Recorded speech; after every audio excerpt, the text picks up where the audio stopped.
Guerra Seis Dias foi, no sentido mais estrito da descrição, uma guerra que acontece entre os países que fazem fronteira com Israel e Israel. Israel começa a guerra a partir da ideia de que ele está na iminência de ser invadido. E aí, nesse sentido, ele ataca. E a impressão que Israel tem é que está se tratando de uma guerra que vai durar muito tempo. Só que, ao contrário da impressão inicial, a guerra se desenrola em 6 dias. E em 6 dias, Israel conquista mais territórios do que ele tinha até então, derrota todos os países que estavam em guerra com ele e se transforma numa potência militar, econômica e social numa região em que até então ele era visto como algo transitório. E por outro lado, eu acho que isso que é interessante da Guerra de 6 Dias é que ela coloca Israel numa situação de sinuca de bico. Israel derrota países como o Egito e a Jordânia e permanece a partir de agora com populações que não são nem jordanianas nem egípcias. São populações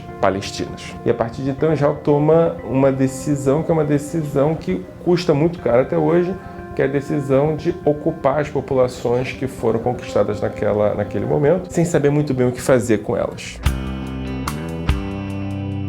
Para além das questões militares, políticas, etc., tem uma outra questão que é fundamental nessa narrativa, que acaba produzindo uma narrativa cultural, uma narrativa artística, uma narrativa de lado a lado, que tenta descrever, que tenta analisar o que acontece a partir de produções que são produções de artistas. Imagina você que você tem israelenses, palestinos convivendo no dia a dia, a partir de uma lógica que é uma lógica de derrotados e vencedores, uma lógica de ameaçados e ameaçadores, etc., mas que esses caras estão produzindo. Eu acho muito importante a gente revisitar essas produções artísticas para entender como esse diálogo, que muitas vezes não se dá, acontece na prática. Eu gosto sempre de falar de 2 poemas, que esses 2 poetas muito importantes, que é o Yehuda Amichai e Mahmoud Darwish. São poetas muito críticos em relação ao outro, mas também em relação às suas perspectivas, né? E há um diálogo impressionante entre os dois, que nunca se falaram, provavelmente, né? E a percepção dessa poesia, né? Da poesia, sei lá,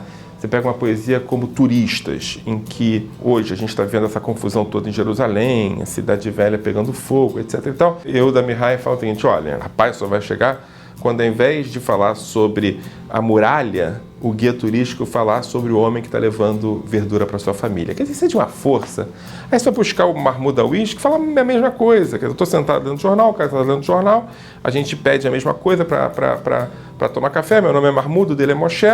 A gente pode ser somente vizinhos na mesa, ou ele pode ser o assassino e eu que mato. Quer dizer, são questões em que, a partir dessa poesia, a partir da percepção de um poeta em relação à sua realidade, você pode entender o mundo de maneira muito mais radical e interessante, né? Eu acho que a poesia possibilita que você chegue a lugares que a política não alcança.